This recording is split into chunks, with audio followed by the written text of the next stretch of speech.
A great win for us on Saturday. As we talk all the time, all wins in the Valley are really good, and this one was no different. I think you guys saw Western Illinois is a really good football team. I don't think they really have any weaknesses on either side of the ball or in special teams. So for us to kind of grind that game out, and it wasn't perfect by any means. We had a lot of mistakes and a lot of things that we have to clean up, but in the same respect, you kind of go back to the previous week, even with Youngstown State, you got to give the opponent credit. There's some things that they do really well that just cause us problems. And same thing this week. Western did a lot of things that caused us some issues, but we were able to make the explosive play in the first half with RJ to get us kind of back into it. And then obviously the drive starting off in the second half was so critical for us to be able to have some success and get that touchdown. And then the defense really was able to lay its ears back, and we were able to get some pressure on the quarterback and got another touchdown. So happy with that win, and we move on to another one, which Northern Iowa coming in here. It's always a competitive game, two really good programs, two really good physical teams going at it. So open up for questions. Chris, you have any update on Lance? Know what his status will be? No, I would say he'd be doubtful this week, but I'll learn more today. I know the MRI was today. He's not going to practice today and tomorrow, but he's probably going to be week to week. With a hip, I don't know if a lot of us know when it's a hip how that will respond. But, you know, there's a potential, but let's see what he can do on maybe Tuesday or Wednesday. But in the same respect, we're going to be smart with him too. We need him for the long haul. But I think we're going to get Ty back this week, so that'll give us another back there to really help us with Bruce and stuff. So, but we'll learn a little bit more later in the week. Did that happen late? I was on the goal line, right near the goal line. You just kind of got it rolled on or landed on, I believe. You feel comfortable with two again moving into this week? Yeah. We do. We feel comfortable with the two guys we have. 100 straight appearances in the National Top 25, what does that say about the program? It's been really good. Obviously, I didn't even realize that, and it's been good for a long time. It's been good long before I came here, and it'll be good long after I leave here. So it's just a great tradition and great program for me to be a part of. Is Dimitri then the emergency guy, or who do you have a quote-unquote emergency guy? We're going to figure that out this week, Dom. I don't know yet. We've talked about it a little bit as a staff. We're going to work around a few things back there, but we need to figure that out ourselves. What are you seeing of Northern? Is it typical Northern Iowa that slow start and fast finish to the end? They've been able to run the football. That's the biggest thing. They weren't having great success running the football early in the season, and now part of it is they have Miller back, and he missed, I know, a good chunk of the first half of the season, and I know he's played the last two games, and obviously he has maybe 70 carries in those two games. And there's, I think, a big difference. If you're able to run the football, everything's much better. Your special teams are better. Your defense is better because you're not on the field that much. And that was a thing that they had a great formula for the last two wins they've had, which is to run the football, play really good defense and really good special teams. And they've been able to create some big turnovers, whether it's on defense or on special teams. To look at film from the first part of the season when they didn't have Miller? Well, maybe in the run game, but not in the throw game. Dunn's a really good quarterback. All his receivers and tight ends, they have a bunch of guys that catch the ball. Fountain's obviously the guy that's maybe been their focal point, but in the same respect, they have a lot of guys that can beat you in the air and a lot of good backs out of the backfield as well. So by no means are you would say, boy, they only can run the football now. I think they have much more balance to their offense, and if you're able to run the football, and we know that, it sets up all your play action and get a little bit more single coverage, and they've done a great job in the last 2 weeks for sure of being able to exploit what the defense has given them. A lot of Dom and Marquise in this game, not as much Jalen on defense, but he was in late on special teams. Is he 100% healthy, or what was the deal? No, he had a stinger that he received somewhere in special teams, and so at halftime we kind of looked at him and talked to him, and he was struggling a little bit, and we always want to play our best on special teams, and he really made a great play on punt late in that game, and we told him, we'll give you a break on defense. We cannot give you a break on special teams because of how impactful he is on special teams. So we feel good about Dom. We feel good about Marquise, and the more snaps they get, the better we're going to be in the long run. His kickoff placement with Rima back there. Really, yeah. Jalen Rime is a great player, and we have to do a good job of trapping the ball left side, right side, and I haven't dug into that part of it, but in the same respect, just watching what he's done, I think he's just a true sophomore, but watching what he's done over the last year and a half, he's a weapon every time he touches it. You're on the physical part of your schedule now. You got Western coming off, and then Youngstown. The guys, is it harder on the guys during the week to recover? Yeah, I think it is, but it's harder on everybody. I mean, I know you say look at your schedule and stuff. Everybody's going to have tough games, and even maybe some of the games where we had the score in hand, they're still physical games, and we have to be smart with our guys. Typically, week 7, week 8, you start maybe cutting back 10, 15 minutes of practice anyway, maybe do a few more walkthroughs and make sure that you're able to get the bodies back, especially the O-line, the D-line, and the linebacker, tight end guys that are taking so much of the brunt, try to take some of the hits off those guys. Even your most physical game year in, year out, Northern Iowa? I know some of the guys have said that. But. It's always a physical game. I don't know if it's any more physical than Youngstown and Illinois State and South Dakota, all those other ones. There's so many physical teams in this league. This is obviously the next one on our schedule, and it's always a real competitive physical game. To bring as much pressure as they did against Youngstown, getting to the quarterback 10 times? Well, yeah, they were able to. A lot of times they were rushing 4 and getting home too. So they have extremely talented pass rushers, and they always have really good pass rushers. And it's going to be a big job by our offensive line to make sure that whether it's a 4-man or if they're bringing extras, that we do a good job turning our protection and making sure that we see things, but they're really disruptive up front, and they always have been. But when you're getting to the quarterbacks much they had against Youngstown, boy, you're getting behind the chains in an awful lot. Easton landed kind of awkwardly on a sack in the second corner and then was limping between plays. Is everything fine there? He's 100%. Spent some time with him this morning, and he's in good shape. Early signing date's probably coming pretty quick, and obviously quicker than it used to be. Mm-hmm. Where are you on that timeline? Do you have to spend more time on that now during the season? Yeah. Is this like your January, so to speak? Other than the fact we can't go out and home visit them, you bet. We try to get them on our campus a little bit more. We're communicating with them as much as the NCAA allows us to. I think we're all going to learn how fast that is going to come in December, especially since now you can't go out and have a contact period. But, I think we're doing a great job as a coaching staff of staying on top of our recruits. Communicate. Is it texting? Every social media you can imagine. I know you told me the defense you thought would be good preseason. Have they even exceeded your expectations through 7 games on how well and the younger guys that have played and stepped up? Yeah, what I'm really pleased with is how many guys we're playing, and you don't see a drop-off. We're playing multiple corners. We're playing multiple safeties. We don't have multiple linebackers, but we're playing everybody that we have. And, Matt Plank played as many plays as Jabril and Levi. That was good for us. And then, we're playing so many defensive linemen. That's the thing that you have to – your strength, your defense needs to be up front, and we're healthy there.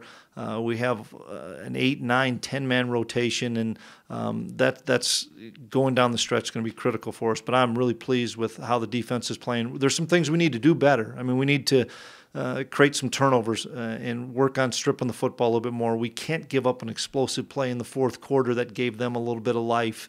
Those are things that I know that we'll talk about today when we see them. A little bit more on the pass rush. They really seem to be coming on. Coach Williams obviously working with those younger guys with no Greg Menard this season. It seems like they, from game 1 to now, are Yeah, and they're just being more relentless, more aggressive. They're all those repetitions that they are getting, they're feeling more comfortable. Maybe not having Greg where you're going to slide your protection to him. It's given everybody a little bit of one-on-ones. You don't know where anybody specifically is. But I was pleased, whether it's the defensive tackles or the defensive ends, we're getting a really good pass rush. And it's something that you'd like to be able to rush for all the time and not bring your 5th and 6th guys and play coverage, and we've been able to do that. We were able to do that last week a little bit more, but there's going to be other times where we're going to have to be able to blitz people. So I like the combination that Coach Ince is working with. When does that contact period end? No contact. Right after Thanksgiving. What are you going to do then? Well, we haven't really talked to Hank on that one. He's the director of recruiting, but we'll have to get out as much as we're able to get out.